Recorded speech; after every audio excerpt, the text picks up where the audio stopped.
শহীদ নুরুল ইসলাম ফারুকী সাহেবের বক্তব্যটি শুনলেন। এটা হলো এই মুহূর্তে শিয়া এবং সুন্নিরূপী শিয়াদের অকাট্য একটি দলিল। তারা পাবলিককে বুঝাইতে চাচ্ছে যেন শহীদ নুরুল ইসলাম ফারুকী সাহেব এই ধরনের বলেছেন বিধায় এই নবীর সাহাবী যারাই আহলে বাইতের সাথে ওনাদের বিভিন্ন কথা কাটাকাটি হয়েছে বা এই যুদ্ধ হয়েছে, অর্থাৎ এখানে ইঙ্গিত করা হয়েছে সিফিনের যুদ্ধে বা জঙ্গে জমলে যারা হজরতে শেরে খুদা মাওলানা আলী কারামাল্লাহু ওয়াজহুল কারীমের বিপক্ষে অবস্থান নিয়েছিলেন তাদেরকে। তো আমি অনেক কথা বলতে চাইনি সুন্নিয়তের বৃহত্তর ঐক্যের স্বার্থে।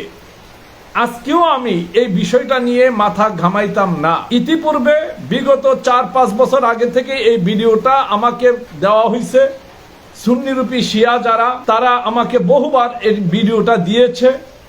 আমি এইটার ব্যাপারে একেবারেই চুপ ছিলাম, কেননা যিনি শাহাদত বরণ করেছেন, ইন্তেকাল করেছেন, দুনিয়া থেকে চলে গিয়েছেন, ওনার ব্যাপারে কাহারও ভিতরে কোনো খারাপ